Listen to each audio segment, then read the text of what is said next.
안녕하세요. 애솔입니다. 네, 벌써 2월의 마지막 날이고요. 공기가 점점 따뜻해지고 있습니다. 3월에는 봄맞이 공모주들도 본격적으로 좀 시동을 걸겠네요. 자, 우선 일정부터 챙겨봐 주세요. 1주차에는 카나프 테라퓨틱스 하나가 있고요. 2주차에 IM 바이오로직스 하나가 있고요. 3주차에는 되게 몰렸는데 매주 한패스, NH 스펙 33호, 코스모 로보틱스, 리센스 메디컬, 신한제 17호 스펙까지 총 6개 종목입니다. 근데 이 중에 NH 스펙 33호가 증권신고서상에는 17일에서 18일로 등록이 되어 있는데 NH투자증권 앱의 공모주 캘린더에는 23일에서 24일로 등록이 되어 있거든요. 그래서 다시 체크가 필요하겠습니다. 4주차에는 인벤테라와 교보 20호 스펙이 예정되어 있습니다. 자, 그럼 1주차 카나프 테라퓨틱스부터 해서 하나씩 살펴볼게요. 회사는 항암제와 안과질환 치료제 위주의 신약 개발사인데요. 약물을 개발하는 방식으로 하나의 기술만 가지고 그것만 파는 게 아니라 3가지의 무기를 가지고 있습니다. 이중항체 저분자 합성신약 ADC, 이중항체랑 2개의 표적을 동시에 노려 치료 효과를 강화하는 항체 기술을 얘기하고요. 합성신약이란 전통 방식의 알약이긴 하지만 기존의 치료제들과 차별성을 보유한 저분자 합성신약을 얘기합니다. ADC란 항체에 독성 약물을 접합시켜 표적이 되는 암세포만 딱 공격하는 기술이다라고 여러 번 말씀을 드렸어요. 이 각 모달리티별로 다양한 파이프라인을 보유하고 있는데요. 앞서 상장한 알제노맥스, 에임드바이오 이런 기업들에 비해서 글로벌 빅파마 기술 이전권이 없기 때문에 아쉽다라는 평이 많긴 하거든요. 근데 그게 회사가 추구하는 전략이 조금 달라서 그렇기는 합니다. 회사 측이 이어달리기 전략이라고 표현을 하고 있는데요. 국내 파트너 사이에 1차로 기술 수출을 하고 그 이후에 임상 개발을 통해 글로벌 파트너사로 2차 기술 이전하는 전략이에요. 보시면 개발 중인 파이프라인 중에 5개는 국내 제약바이오사를 대상으로 기술 이전이나 공동계약이 완료된 상태입니다. 더 나아가서 이제 글로벌 파트너사와 라이선스 아웃 소식이 들리기를 좀 기다려 봐야겠죠. 자, 아직은 적자 지속이고 그래서 28년 추정 순위 기반으로 공모가를 산정을 했고요.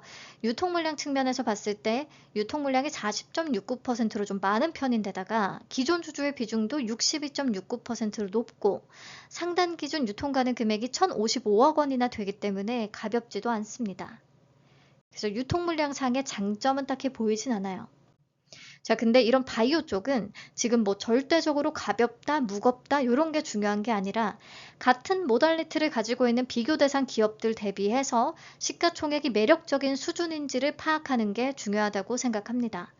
제가 이중항체나 ADC 관련주들하고 비교해서 봤을 때 회사의 상승 여력은 충분히 있다라고 개인적으로 판단을 했어요. 그래서 겹치는 일정이 없으니까 얘는 그냥 가보시면 될 것 같아요. 자, 다음으로 2주차의 IM 바이오로직스. 자가면역 질환을 대상으로 항체 치료제를 개발합니다.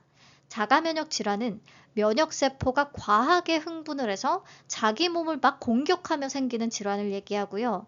대표적인 파이프라인으로는 화농성 한선염 치료제 IBM101과 아토피성 피부염 치료제 IBM102가 있는데요.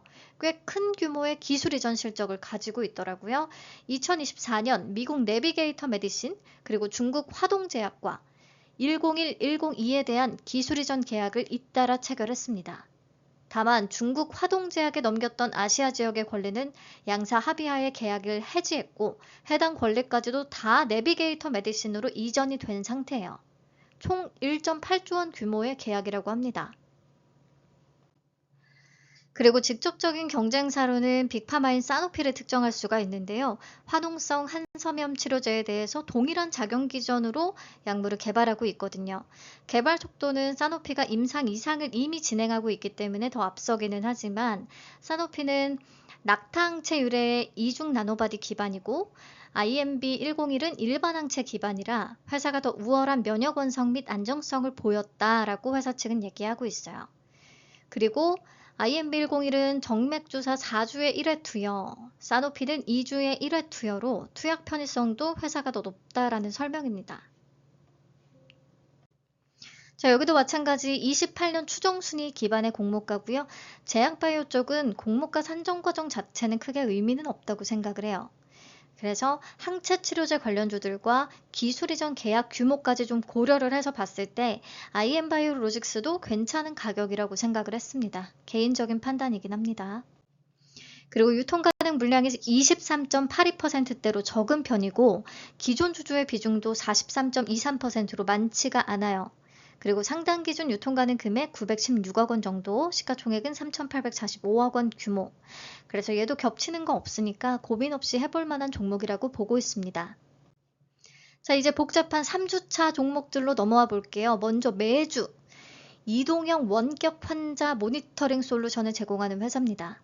환자가 이동을 하는 환경에서도 연속적으로 생체 신호를 측정, 전송할 수 있는 기술을 기반으로 하고요. 의료진들은 해당 생체 데이터를 웹 뷰어상에서 언제 어디서나 쉽게 확인할 수가 있습니다. 그래서 회사의 플랫폼은 크게 세 가지로 구성이 되는데 환자의 바이털 측정을 위한 패치, 몸에 붙이는 패치, 그리고 측정된 바이털 데이터를 근거리 통신으로 스마트폰으로 보이거나 웹에서 볼 수 있게끔 하는 근거리 통신, 그리고 의사가 환자의 바이털을 화면에서 모니터링할 수 있게끔 하는 소프트웨어, 이렇게 구성이 되는데 그 중에서 패치에서 가장 주력으로 하는 제품은 하이카디 플러스라는 제품이고요. 환자의 심전도, 심박수, 부정맥, 호흡, 온도, 활동 상태 등을 최대 72시간 동안 연속적으로 실시간 측정 분석을 하고 무선으로 데이터를 전송할 수 있는 의료용 웨어러블 스마트 패치입니다. 그리고 하이카디 플러스 홀터는 홀터 심전도 검사를 가볍고 간편하게 할 수 있게끔 만든 웨어러블 패치인데요. 심전도 검사는 주로 부정맥 환자들의 진단을 위해서 사용이 되고요. 홀터 검사라고 해서 그림에서 왼쪽에서 보는 것처럼 여러 개의 심전도 센서를 부착하고 정해진 시간 동안 일상생활을 하면서 심장의 전기적 상태를 기록하게 됩니다. 근데 대형 검사 장비를 오랜 시간 주렁주렁 달고 있어야 돼서 일상생활이 불편하고 가격이 비싸다는 단점이 존재했어요. 근데 회사의 제품은 오른쪽 보시면 그냥 일체형으로 선이 없어서 착용도 간단하고요. 그리고 방수 기능도 있대요. 그래서 샤워하면서까지도 측정이 가능합니다. 그래서 이 제품은 병원 내에서 환자를 모니터링할 때 쓸 뿐 아니라 외래 진료나 심전도 검사 기록이 필요한 그런 의료기관을 대상으로 서비스를 공급할 수가 있습니다. 자, 그러면 우리 24년에 상장을 했던 시어스 테크놀로지와 사실상 사업 영역이 똑같거든요. 시어스의 싱크가 원격 환자 모니터링 서비스였고 모비케어가 웨어러블 심전도 분석 서비스였어요. 똑같죠? 이 시어스가 국내 최초로 보험 수가를 획득하면서 병원과 기업이 동시에 수익을 낼 수 있는 구조를 만들었고 빠르게 지금 시장을 선점하면서 매출 확대와 수익성 확보까지 두 마리 토끼를 다 잡고 있는 상태입니다. 환자 모니터링 시장이 실질적인 수익 시장이 될 수 있다는 걸 처음으로 입증했다고 평가를 받고 있어요. 그림을 보면 지금 매주와 매출 규모 차이가 엄청 크긴 하죠. 시어스가 훨씬 잘 벌고 있죠. 근데 매주도 작년 말에 건강보험 심사평가원으로부터 EX871 수가, 그러니까 급여 인정을 받았거든요. 그렇기 때문에 성장 속도가 더 빨라질 수 있을 것이라는 기대는 커집니다. 자, 현 시점에서는 시어스 대비 실적이 많이 딸리기는 한데 그만큼 시총 차이도 굉장히 크긴 하거든요. 매주는 상단 기준 2,099억 원, 시어스 테크는 27일 기준으로 1조 7,685억 원. 그래서 충분히 어느 정도 상승 여력은 있겠다, 오를 수 있겠다. 가격은 부담 없다라고 봤습니다. 자, 유통 물량은 32.96% 정도, 기존 주주의 비중 58.01%, 상단 기준 유통 가능 금액 약 692억 원. 그래서 특별히 매력적인 조건은 아닌데 그렇다고 나쁘지도 않은 무난한 조건이라고 할 수 있겠죠. 자, 다음으로 일정이 딱 겹쳐있는 한패스는 한국에 사는 외국인, 대한 외국인을 위한 금융 서비스를 표방하는 플랫폼 기업입니다. 수수료가 저렴하고 송금 소요 시간을 줄인 해외 송금 서비스가 핵심 사업이고요. 그 밖에 선불형 체크카드, 구인구직 포털, 공과금 납부, 고속버스나 KTX 항공권 예약 등등 국내에 체류하는 외국인들의 불편사항을 해소할 수 있는 비금융 서비스들까지도 다루고 있습니다. 실적 성장세는 좋습니다. 22년 매출 210억 원에서 24년 550억 원으로 외형이 2.6배 이상 성장을 했고요. 수익성이 좋아지면서 질적 성장도 동반이 되고 있다는 게 포인트입니다. 그래서 성장을 하고 있는 흑자 기업이라고 할 수 있겠죠. 다만 공모가를 산정할 때 비교 기업으로 갤럭시와 머니트리, 더즌, 핑거를 선택했는데 사업 유사성이 너무 떨어진다라는 평가가 있고요. 그리고 25년 3분기 연환산 순이익 기준으로 주당 평가가액을 산출했는데요. 3분기 LTM 순이익 기준으로 하면 훨씬 낮은 가격이 도출된다는 것도 좀 딴지가 걸릴 수가 있습니다. 얘는 26년 추정 순이익 자료가 나오면 상승 여력 얼마나 되는지 다시 확인해 볼 필요가 있겠네요. 유통 물량 31.63%의 기존 주주의 비중이 67.11%로 좀 높습니다. 그리고 사이즈는 상단 기준 635억 원 정도, 매주랑 비슷하네요. 자, 다음으로 코스모 로보틱스는 글로벌 웨어러블 로봇 전문 기업입니다. 시장이 좋아하는 로봇이고요. 재활 로봇 주력이에요. 영유아용, 청소년용, 성인용 라인업을 모두 갖추고 있습니다. 같은 사업을 영위하는 국내 기업 중에 유일하게 미국 FDA 인증과 유럽 CE 인증을 모두 획득을 했고요. 수출 비중이 80% 이상에 달합니다. 러시아 중심에서 지금은 미국, 유럽, 중국까지로 확대를 해나가고 있어요. 자, 그러면 얘는 24년에 상장한 엔젤 로보틱스가 딱 떠올랐어야 되죠. 실적과 시총을 비교해서 보면 25년 3분기 누적 기준 매출 규모가 코스모 로보틱스가 더 큽니다. 당기순 손실이 커진 것은 상환 우선주 파생상품 평가 손실 때문이고요. 지금은 다 보통주로 전환이 됐기 때문에 일회성 비용이라고 볼 수 있어요. 아무튼 이렇다면 실적 대비해서 코스모의 상단 기준 시총은 굉장히 매력적이라는 생각이 듭니다. 여기도 유통물량 측면에서 구조는 그냥 쏘쏘해요. 유통물량 32.43%에 기존 주주의 비중 60.93%로 높긴 하고요. 상단 기준 유통가능 금액 625억 원, 600억 원대가 주르륵 나오네요. 네, 아무튼 종합적으로 코스모 좀 매력적이라고 보인다. 자, 리센스 메디컬은 급속 정밀 냉각 기술을 보유하고 있습니다. 극저온의 냉매를 활용해서 목표 부위를 순식간에 원하는 온도까지 제어할 수 있는 정밀 냉각 기술이고요. 이 기술을 바탕으로 피부과, 안과, 동물 의료 비롯한 다양한 의료 분야의 냉각 솔루션을 제공하고 있습니다. 타겟 쿨은 필러, 보톡스, 레이저 시술 같이 통증을 동반하는 피부 시술 과정에서 사전 냉각 효과를 제공하는 장비고요. 오큐쿨은 안과용 냉각 맞추기로 기존의 저만 마취의 단점을 보완한 제품입니다. 베리즈는 동물 시장에서 동물 치과나 동물 피부 시술을 할 때 고통을 줄일 수 있는 냉각 기기라고 해요. 실적은 아직 수익 구조를 확보하지는 못한 상태고요.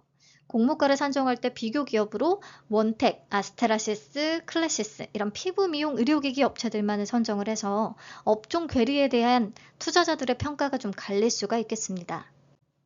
자, 근데 큰 장점 하나, 가볍습니다. 그만큼 쉽게 올릴 수가 있다는 거죠. 3월의 종목들 중에 처음으로 유통 가능 금액 300억 원대가 나왔어요. 상단 기준으로 378억 원 정도가 되는 거예요. 그리고 또 하나의 긍정적인 포인트가 상당수 기존 주주들의 투자 단가가 공모가 상단보다 더 높은 상황이라고 합니다. 상단이 11,000원, 투자 단가는 16,166원. 그래서 실질적으로 유통 가능한 금액은 사실상 더 가벼울 수 있다는 부분. 자, 그러면 3주차를 정리를 좀 해볼게요. 유통가능 금액과 시가총액은 상단 기준으로 작성을 했고요. 가격 메리트는 제 개인적인 판단이긴 하고요. 청약 한도도 상단 기준인데 여러 증권사 공동주관인 경우에 청약 한도가 가장 높은 증권사 기준으로 작성했습니다. 해당 증권사는 빨간 글씨로 체크를 해놨고요. 우선 매주와 한패스는 청약 일정이 아예 겹칩니다. 둘 중에 저는 매주가 섹터나 가격 메리트 측면에서 더 매력적이라고 보고요. 특히나 한패스는 청약 한도가 또 매우 낮기 때문에 이것도 고려해서 판단하셔야겠습니다. 코스모 로보틱스와 리센스 메디컬은 일정이 하루 차이로 겹치는데요. 둘 중에 저는 코스모 로보틱스가 섹터 가격적인 면에서 더 좋다라고 보긴 하는데 리센스 메디컬의 가볍다는 장점은 그냥 지나칠 수는 없겠죠. 다만 리센스 메디컬도 청약 한도가 매우 낮습니다. 저 한투나 KB의 우대 등급이라면 청약 당일 기대 수익 비교하면서 좀 배분하실 필요는 있겠네요. 네, 다음 3월의 마지막 종목 인벤테라는 MRI 조영제 신약 개발 기업입니다. 조영제는 특정 조직이나 혈관이 잘 보이도록 인체에 투여하는 약물이고 CT나 MRI 촬영할 때 쓰이죠. MRI 조영제에는 가돌리늄이 사용되는데요. 이 가돌리늄은 독성 문제가 있어서 대안으로 철을 기반으로 하는 조영제가 꼽힙니다. 근데 또 철은 신체 친화적이긴 하지만 충분한 선명도를 확보하는 데 약간 한계가 있대요. 이 한계에 도전하는 회사가 인벤테라입니다.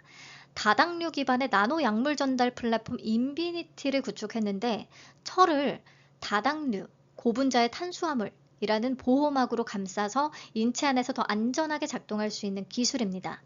여기에 나노 구조 설계를 적용해서 조영제 입자의 크기나 형태, 표면 특성을 정밀하게 조절함으로써 입자가 면역세포에 쉽게 잡아먹히거나 서로 뭉치는 현상을 줄여줍니다. 그 결과 조영제가 몸속에서 무작위로 퍼지는 대신에 특정 병변 부위에 더 선택적으로 도달할 수가 있으며 인체에 오래 축적되지 않고 비교적 자연스럽게 배출될 수가 있대요. 자, 그러면 여기도요, 작년에 상장한 동국생명과학이 바로 떠올라야 되거든요. 동국생명과학은 국내 조영제 시장 1위 기업입니다. 그래서 인벤테라한테는 동종업계의 비교 대상이면서 그리고 사업적으로 공생 관계이기도 해요. 동국생명과학과 인벤테라의 신약 독점 판매권 계약을 체결했거든요. 자, 아무튼 실적과 시가총액을 비교해서 보시면 동국생명과학은 매출과 순이익 규모가 꽤 됩니다만 시가총액이 1,196억 원, 1,000억 원 초반대를 기록하고 있습니다. 근데 인벤테라는 아직 매출이 잡히는 게 전혀 없어요. 그리고 순손실은 지속되고 있고요, 당연히. 그럼에도 상단 기준으로 시가총액 1,306억 원을 제시한 상태입니다. 그래서 저는 가격 메리트는 떨어진다라고 봤고요. 그나마 가볍다는 게 유일한 장점이지 않을까 싶습니다. 상단 기준 390억 원 정도. 그래서 얘는 하단으로 확정이 되면 더 좋겠지만 뭔가 분위기가 좋아서 상단으로 결정이 돼버린다면 그래도 가벼움을 믿고 한번 가볼 정도? 자, 그럼 다시 전체 요약 정리요. 카나프 테라퓨틱스, IM 바이오로직스는 겹치는 일정 없고 둘 다 가격적인 측면에서 비교 기업 대비 상승 여력은 있어 보이기 때문에 편하게 가주시면 되겠고요. 주관사 청약 한도만 챙겨주세요. 자, 그리고 매주 대 한패스는 매주가 더 매력적이라고 생각합니다. 한패스는 청약 한도도 매우 낮으니까 감안을 하시고요. 다음으로 코스모 로보틱스 대 리센스 메디컬은 코스모가 더 매력적이긴 하지만 리센스가 가볍습니다. 그래서 기대 수익 비교를 좀 해봐야 될 것 같기는 하고요. 코스모의 유진 청약 한도가 1억 5,600만 원까지고 이게 그나마 높은 수준인 거라 자금이 넉넉하신 분들은 코스모에다가 청약을 하고 남는 금액은 리센스로 가셔도 되겠네요. 자, 마지막으로 인벤테라는 가격 메리트는 없다라고 보는데 상단으로 확정이 된다면 당시의 수급 상황이나 분위기를 봐서 할지 말지를 좀 선택을 하면 되겠습니다. 청약 한도 높지 않습니다. 상단 기준 유진의 8,300만 원. 자, 근데 또 중간중간에 스펙들까지도 끼어 있기는 하거든요. NH33호는 127억 원짜리, 신한 17호는 100억 원, 교보 20호는 108억 원짜리. 완전히 소형 스펙들은 아니기는 해서 수요 예측에서 화격 참여도가 좀 있는지부터 확인을 해야 될 것 같고요. 지금 뭐 스펙의 광기도 끝나지는 않은 상태긴 하죠. 가장 최근에 상장한 삼성 13호가 따따블을 찍었었으니까 지금 시장이 뭐 기본적으로 외국인 매도세를 개인 매수세가 다 잡아먹고 이길 정도로 유동성이 막 밀어 올리고 있는 상황이고 그렇다면 공모주와 스펙도 수급 펌핑이 여전히 굉장히 강할 수 있다라고 봅니다. 그래서 스펙도 선택지에 넣고 같이 고민을 하셔야 되겠네요. 3주차가 진짜 복잡할 것 같습니다. 대출도 좀 생각을 해봐야 될 것 같아요. 계좌는 한투, 신한, NH가 주관하는 종목이 많기는 해요. 근데 코스모 로보틱스의 청약 한도 제일 높은 증권사가 유진이고 인벤테라도 NH보다 유진의 한도가 높거든요. 그래서 주요 계좌들은 이미 다 준비가 되어 있다면 3월은 유진투자증권 계좌를 미리 준비해 두시면 좋지 않을까라는 생각이 듭니다. 네, 오늘은 간단히 이 정도만 보겠습니다. 3월은 제약 바이오 의료기기의 달이 되겠네요. 어쩜 이렇게 다 몰렸을까? 3, 4월이 제약 바이오 관련 주요 일정들도 많은 만큼 다 좋은 결과 좀 있었으면 하고요. 일정에 맞춰서 세부 정보 더 업데이트하도록 하겠습니다. 주말 건강히 행복하게 잘 보내시고 다음 주에 뵐게요. 긴 영상 시청해주셔서 감사합니다.